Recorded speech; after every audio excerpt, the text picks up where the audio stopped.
primeiro cumpre esclarecer ao ouvinte que quando ele fala que o governo não vai fazer nada pelo ensino superior, ele está se referindo especificamente ao ensino superior privado, né? E o conceito de não fazer nada também implica necessariamente em não atrapalhar, né? Que já é um grande avanço. O programa Futurice, né, com base nas contratações de docentes via CLT pelas organizações sociais, ele acaba com um grande problema, né, do ensino público, que é a estabilidade do professor. E é por isso que a gente tem um absenteísmo que chega a bater 30%. Que trabalho no mundo em que um funcionário pode faltar 30% da sua carga horária? É um verdadeiro absurdo. E o que o ministro fez foi escancarar aí essa discrepância salarial no professor que dá 8 horas de aula semanal, ganhar um salário dessa robustez, né? E eu acho muito interessante a construção que ele fez na abertura da sua fala. Ele diz o seguinte: temos no nosso mindset um monte de ideias erradas. Mindset significa literalmente arranjo da mente. Ele traz consigo a noção, né, da disposição, do ordenamento de ideias. O mais próximo que a gente tem na língua portuguesa seria algo como mentalidade. Portanto, o ministro diz que nós estamos tratando da educação com uma mentalidade equivocada. O conceito de educação, né, na pedagogia brasileira, inspirada principalmente, né, pelo patrono Paulo Freire, ele prioriza a formação do cidadão em detrimento da transmissão de conhecimento. Formar cidadãos, assim como outras expressões como justiça social, é um daqueles conceitos muito abstratos do progressismo, né? Formar cidadãos é uma terminologia genérica, é subjetiva e, então, portanto ela está sujeita aí à colonização ideológica. Qual o título da Opus Magnum do Paulo Freire? Pedagogia do oprimido. Então você repara na carga ideológica, já no título, que importa, né, a dialética da luta de classes marxista, né, de opressores versus oprimidos, para a sala de aula. Então, retomando, formar cidadãos corresponde a um conceito amplo sobre o que é educar. Por outro lado, transmissão de conhecimento é objetiva, né? Então, transmitir conhecimento e todos os métodos de concatenação do conteúdo e também a reflexão crítica, né, sobre a matéria apresentada, isso corresponde a um conceito estrito de ensinar.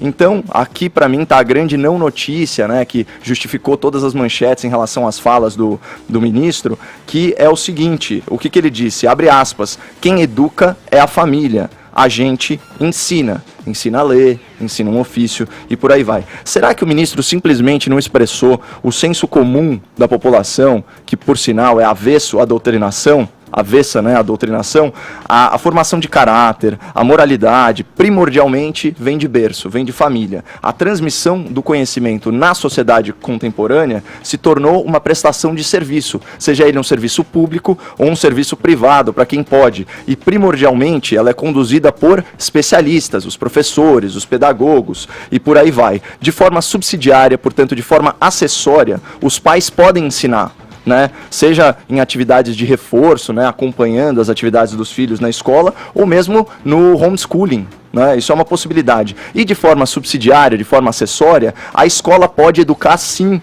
mas isso num ambiente de extrema vulnerabilidade, quando falta, né, quando a falta da família se faz presente. Né? Então, quando você tem essa realidade social, porque aí a escola vai oferecer proteção intelectual, proteção emocional e moral para todo jovem em desenvolvimento. Agora, quando o Estado tenta fazer as vezes da família, né, com a sua habitual e experimentada incompetência, a gente tem o quadro atual da educação no Brasil, que é fracasso na função acessória de educar e fracasso retumbante na função primordial, que é ensinar. O Brasil está formando jovens que são vitimistas, hipersensíveis e imaturos em relação às próprias responsabilidades. Gente que é muito generosa com os próprios direitos e mesquinha com os seus deveres. E só para fechar, no plano técnico, nesse século, o Brasil não avançou sequer uma posição no ranking internacional PISA, que mede aí aprendizagem e capacidade cognitiva na educação básica. O relatório aponta que, em média, o jovem brasileiro não tem conhecimento em matemática, ciências e leituras para exercer plenamente a sua cidadania, e a gente tem o perigo disso, uma juventude carente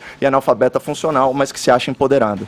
É importante a gente dizer que é fundamental continuar estimulando a excelência de universidades públicas e de professores. Aliás, é fundamental continuar estimulando o trabalho dos professores e não desvalorizando o trabalho deles, porque são eles, na verdade, que estão formando cientistas, pesquisadores, sociólogos, sim, porque também são importantes, apesar desse governo achar que não, que vão dar conta do nosso país daqui a alguns anos. Aliás, eu não consigo entender como desvalorizar um professor, o trabalho de um professor, que aliás está há anos batalhando por ele e batalhando por excelência, vai ajudar em alguma coisa esse país. Por acaso, essa frase do ministro Weintraub me lembra um caso que aconteceu ontem. Olha só, quem educa não é só a família, não.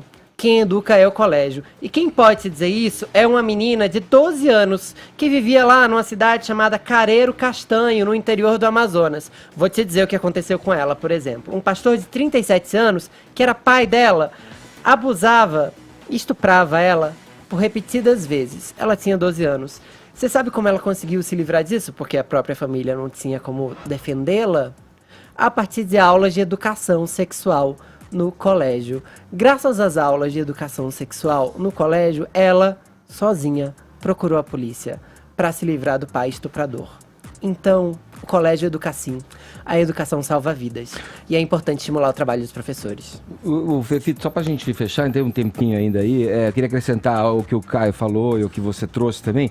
Acho que as coisas não devem ser antagonizadas aí. Porque se você traz a politização, claro, tem alguma coisa acontecendo ali de doutrinação nas universidades, nas escolas. Tá bom, vamos regular então. O governo de turno tem o dever de ir lá e regular. Ah, tem coisa errada, o professor não está dando aula, o professor não está cumprindo a carga horária. Tem instrumentos e ferramentas para se regular isso.